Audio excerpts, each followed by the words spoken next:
Bismillahirrahmanirrahim. Assalamualaikum warahmatullahi wabarakatuh. Jumpa lagi di channel YouTube Rivanesta. Masih di sudut edukasi belajar mudah dan menyenangkan. Bagaimana kabar adik-adik sekalian, khususnya siswa-siswi kelas 3? Semoga hari ini kita semua dalam keadaan sehat, karena dengan kondisi yang sehat pastinya kita bisa melakukan berbagai kegiatan yang kita inginkan.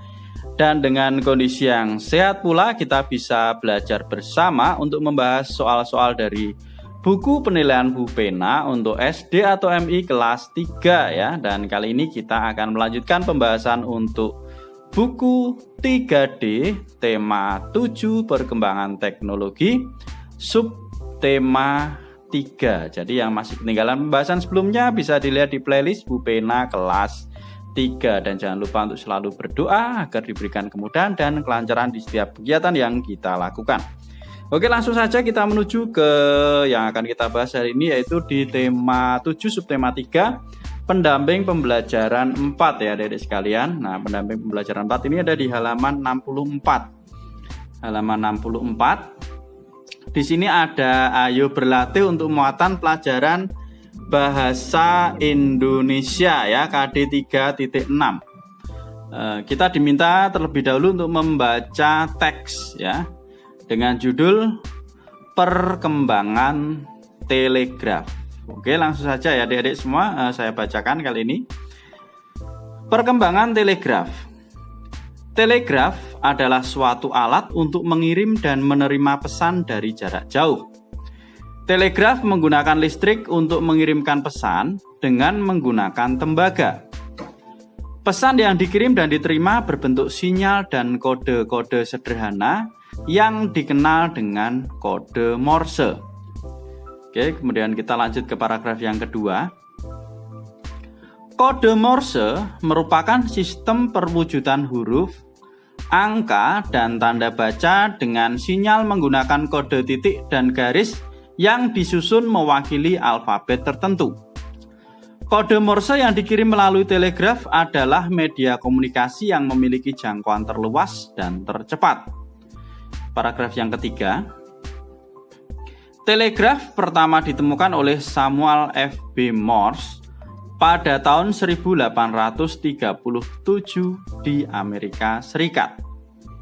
Pada tahun 1870, Thomas Alva Edison menemukan telegraf dua arah dengan kecepatan yang lebih baik. Telegraf lalu memiliki masa kejayaannya saat itu karena banyak digunakan oleh tentara dan kegiatan pemerintah. Sumber dari kompasiana.com ya, dengan judul Perkembangan Telegraf dalam Sejarah Komunikasi Internasional, yang diakses tanggal 7 Februari 2019 dengan penyesuaian. Oke, langsung saja kita ke soalnya adik-adik.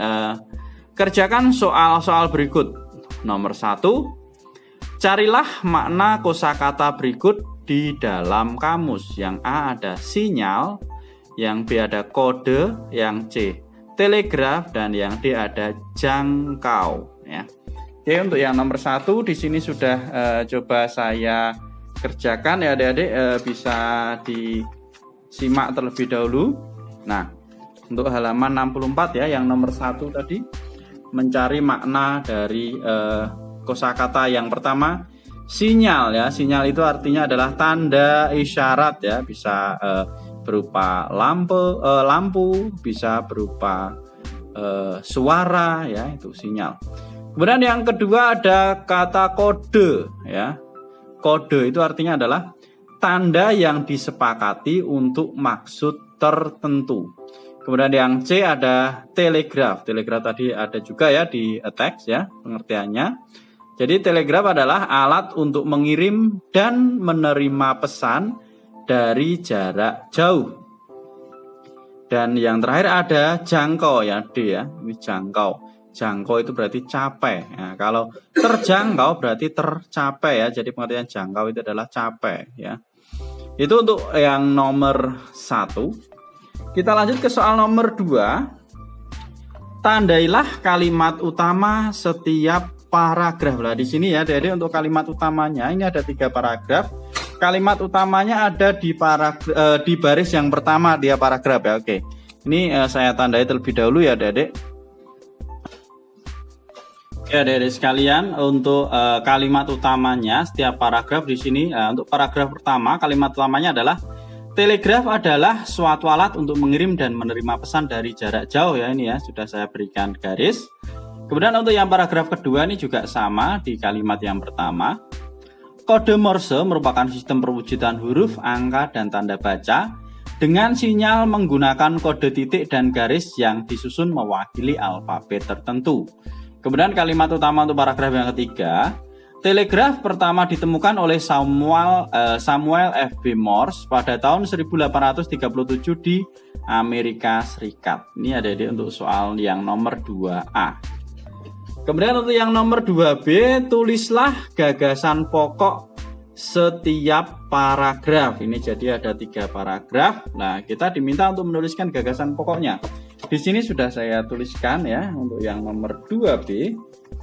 Gagasan pokok tiap paragraf ya. Paragraf pertama, telegraf alat untuk mengirim dan menerima pesan jarak jauh dengan kode Morse.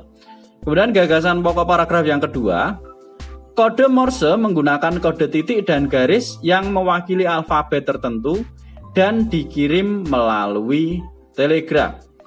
Sedangkan gagasan pokok paragraf yang ketiga, telegraf pertama ditemukan oleh Samuel F.B. Morse di Amerika Serikat yang memiliki kejayaan ya saat itu. Jadi memiliki kejayaan saat itu. Jadi setelah F.B. Morse sebenarnya ada juga ya penemu yang bisa telegraf menjadi 2 arah, yaitu Thomas Alva Edison, dan tentunya telegraf sangat berjaya saat itu. Itu untuk soal nomor 2B. Kemudian selanjutnya yang nomor 2C ini kita diminta untuk membuat ringkasan ya. Jadi buatlah ringkasan berdasarkan gagasan pokok setiap paragraf. Nah, tadi gagasan pokoknya sudah kita buat. Sekarang ringkasannya adalah di sini ya. Jadi telegraf alat untuk mengirim dan menerima pesan jarak jauh dengan kode Morse. Kode Morse menggunakan kode titik dan garis yang mewakili alfabet tertentu. Telegraf pertama ditemukan oleh Samuel F.B. Morse di Amerika Serikat dan memiliki masa kejayaan saat itu. Ini ya adik-adik untuk ringkasannya ya. Jadi untuk yang nomor 2 A, B, dan C sudah kita bahas ya. Oke.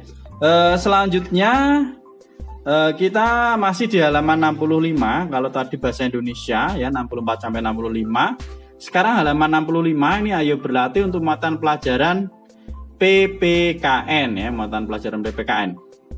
Ini tentang keberagaman bahasa ya. Nomor 1, tulislah bahasa daerah yang sering digunakan oleh temanmu di tempat bermain. Nah, karena kebetulan saya tinggalnya di Jawa, Pulau Jawa, khususnya Jawa Tengah. Nah, biasanya anak-anak di sini ya, atau teman-teman di sini biasanya saat bermain menggunakan bahasa Jawa ya. Di sini untuk yang nomor 1 sudah saya tuliskan ya. Jawabannya adalah bahasa Jawa.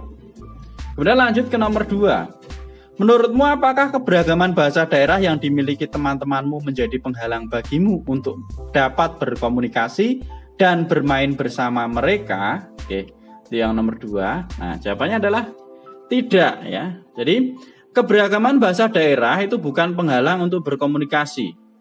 Mungkin awalnya kita bingung, tapi lama-lama kita kenal dengan bahasa teman kita dan menambah pengetahuan bagi kita ya. Jadi mungkin kita merasa aneh awalnya, loh kok bahasanya seperti itu, tapi kalau setiap hari kita berkomunikasi pastinya kita akan tahu.